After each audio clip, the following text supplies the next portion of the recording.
अस्सलाम वालेकुम व्यूअर्स, मैं हूं Shakir Solanki. Viewers, supreme court के हवाले से दो खबरें हैं। एक तो आइनी बेंच के हवाले से है कि आइनी बेंच में फ़ौजी अदालतों की जो अपीलें हैं उनका मामला है और जस्टिस आयशा मलिक ने सुनने से इनकार कर दिया है। तो समझे बेंच टूट गया है, 7 रुकनी जो बेंच था। तो अब सुप्रीम जुडिशल कमीशन से रुजू करने का फ़ैसला किया गया है आइनी बेंच की जानिब से। एक तो ये मामला है और इसकी डिटेल पे बात करेंगे। दूसरा जजेस के प्लाटों का मामला भी है। जस्टिस अतहर मिनल्लाह का फ़ैसला जो है वो भी जस्टिस आयशा मलिक ने उठाकर फेंक दिया है।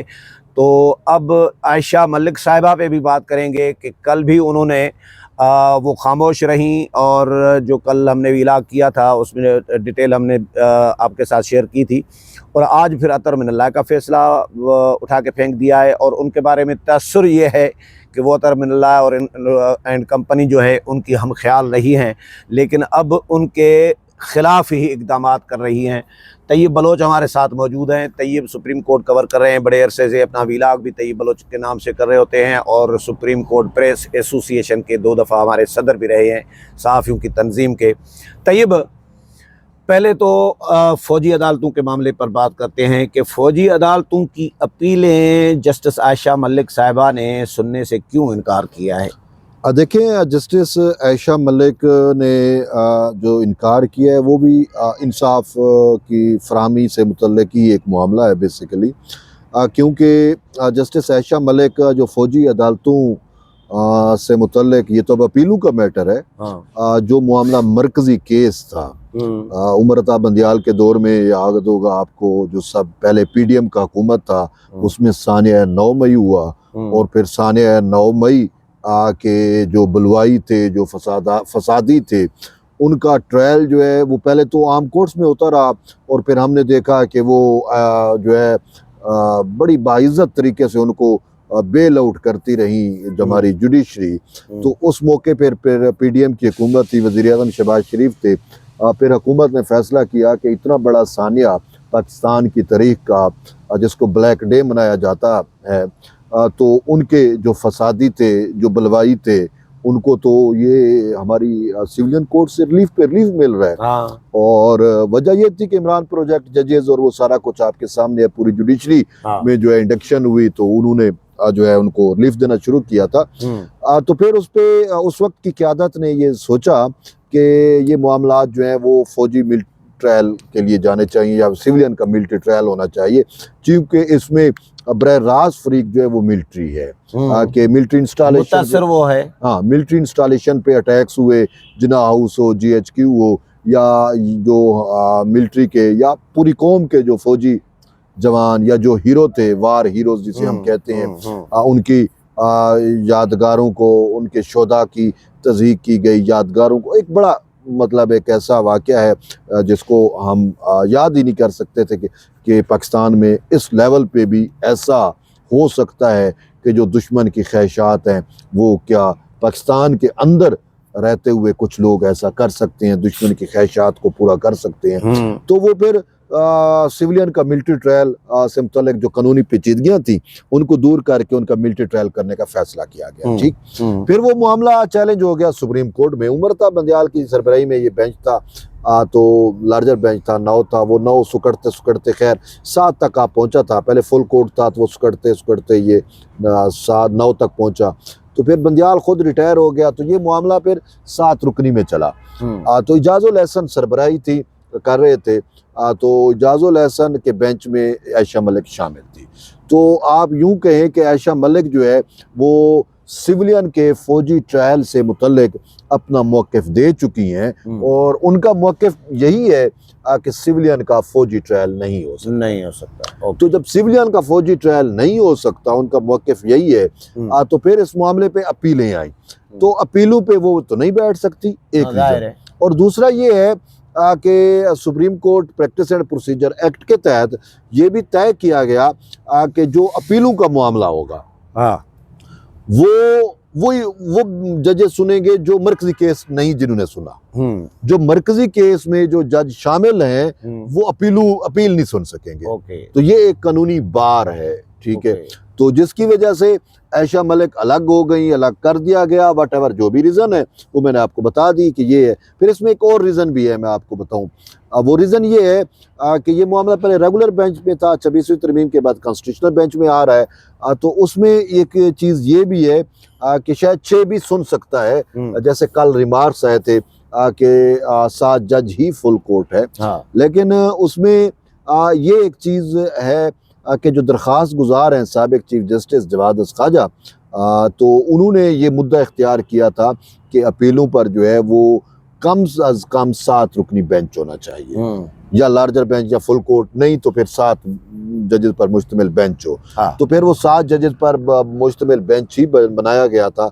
तो इसी वजह से अब आयशा मलिक जब अलग हो गई या उनको अलग कर दिया गया तो मामला बाकी पीछे रह गए 6। तो जब 6 रह गए तो अब मिलिट्री ट्रायल का केस चलना है, फौजी अदालतों का केस इसी कॉन्स्टिट्यूशनल कोर्ट में चलना है।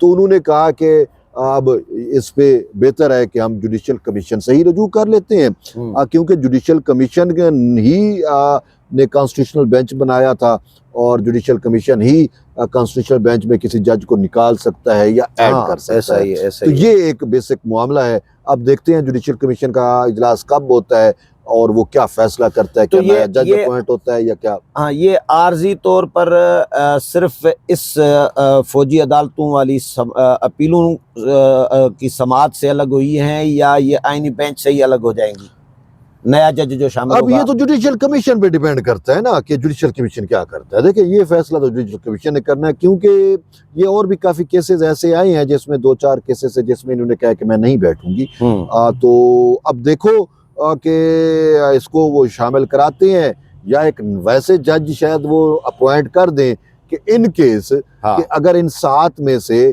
कोई जज किसी भी मामले पे रिफ्यूज कर देता है कि यार ये मामला मैं पहले सुन चुका हूँ या ये कर चुका हूँ या व्हाटएवर जो भी रीजन होती है, तो फिर वो 7वां जज एक जो है वो बिठा देंगे जो फिर उसकी जगह ले लेगा और यूं बेंच जो है वो 7 का ही रहेगा। ये भी पॉसिबल है, क्योंकि केस टू केस भी वेरी करता है। बाज़ औक़ात कोई जज कह सकता है कि यार ये मामला मेरा किसी वो क्या कहते हैं interest of conflict of interest है, तो मैं ये नहीं सुन सकता।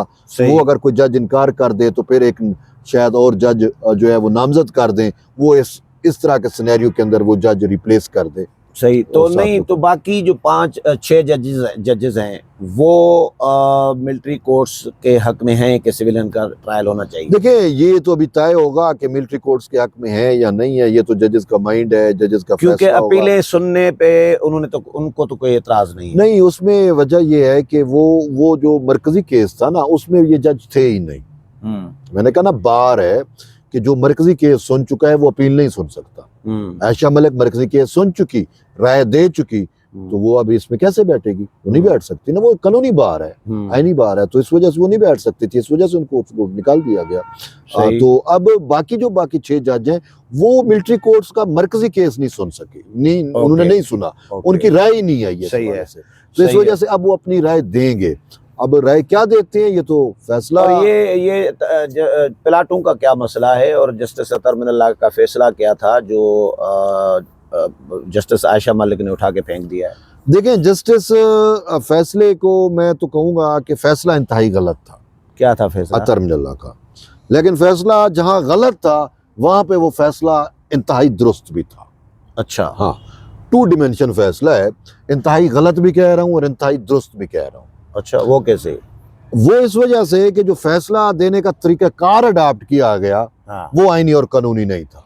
ओके, ठीक है, मतलब है आज खुद नोटिस लेने का इख्तियार हाई कोर्ट को नहीं है। सही, कंप्लीट जस्टिस कंप्लीट जस्टिस कर दिया है किस्म का। अच्छा, ये हाई कोर्ट का फैसला था? ये हाई कोर्ट, ये अतर मिनल्लाह जब चीफ जस्टिस थे इस्लामाबाद हाई कोर्ट के, तो उस टाइम उन्होंने ये फैसला दिया था। अब फैसले का दूसरा पहलू ये है कि अगर हम आईनी कानूनी तौर पे टेक्निकल चीजों को देखें तो फैसला इंतहाई गलत है कि जो इस्तदा ही नहीं की गई है वो आपने रिलीफ कैसे दे दिया, जैसे इन्होंने जैसे रिजर्व सीट्स पे किया। अब उसको आईनी कसौटी पे जब जस्टिस आयशा मलिक ने परखा तो वो फैसला आईनी कसौटी पे कॉन्स्टिट्यूशन पे फिट नहीं बैठता था, उन्होंने उठा के बाहर फेंक दिया। अब फैसला दुरुस्त क्यों था?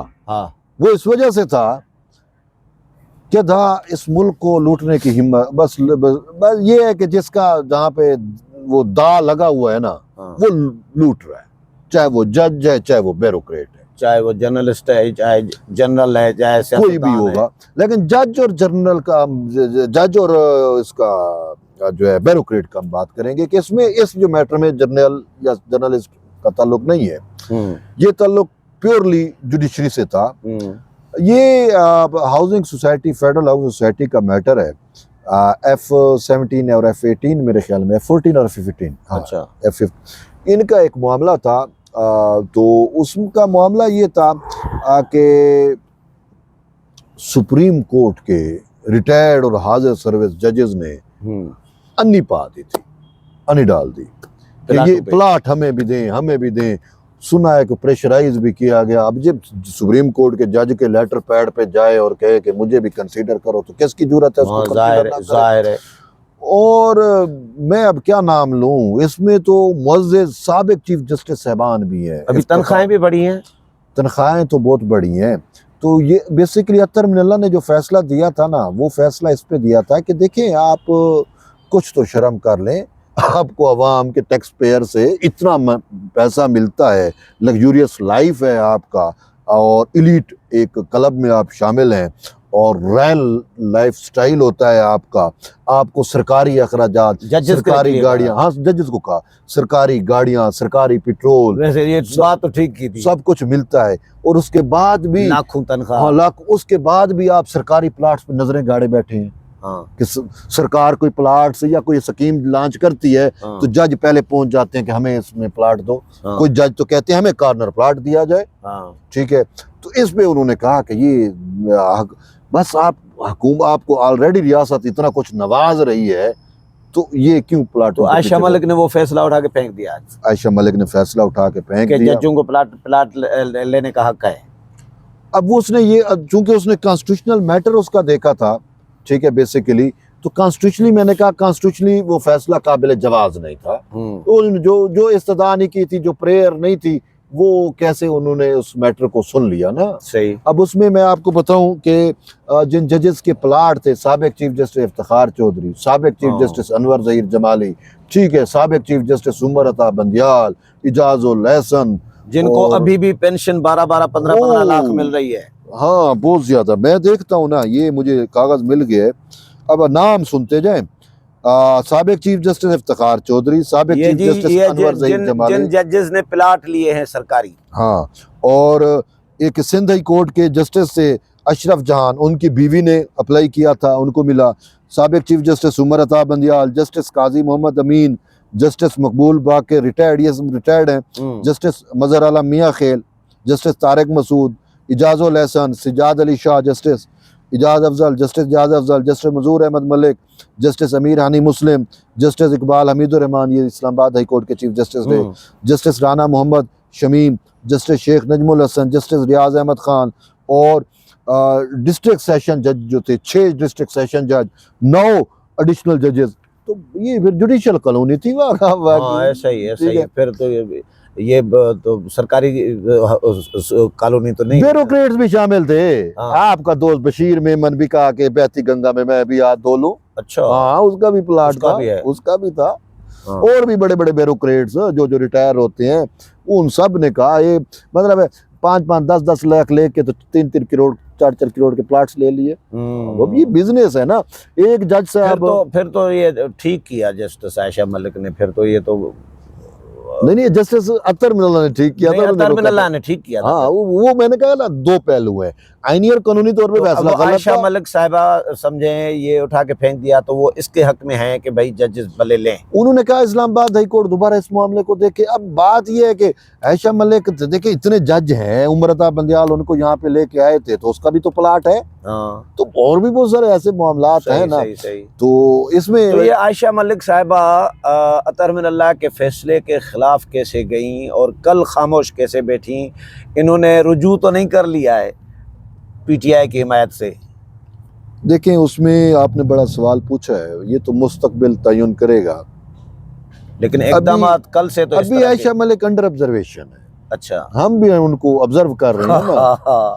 देखें कि वो क्या आगे के इकदाम उनके बताएंगे। बताएंगे, क्योंकि आयशा मलिक के माइंड में कहीं पे ये है कि शायद मैं चीफ जस्टिस बनूं, दौड़ में तो होगी, तो इस वजह से शायद वो अपने आप को टर्न कर ले, ये भी हो सकता है, तो ये पॉसिबल है। तो अपनी चीफ जजी बचाने के लिए अपना गुडविल पेश करेगी कि मैं कॉन्स्टिट्यूशनलिस्ट हूँ, मैं ये हूँ, मैं वो, व्हाटएवर। सही सही सही। तो ये भी एक मैटर है, अभी अंडर ऑब्जर्वेशन है कि देखें वो आगे क्या होता है और कैसे चलती है। चलें, बहुत शुक्रिया तैयब टाइम देने के लिए। व्यूअर्स, तैयब के साथ प्रोग्राम आपने सुना, उम्मीद है पसंद आया होगा। अगले प्रोग्राम में फिर मुलाकात होगी, तब तक इजाज़त चाहता हूँ। अल्लाह हाफिज़।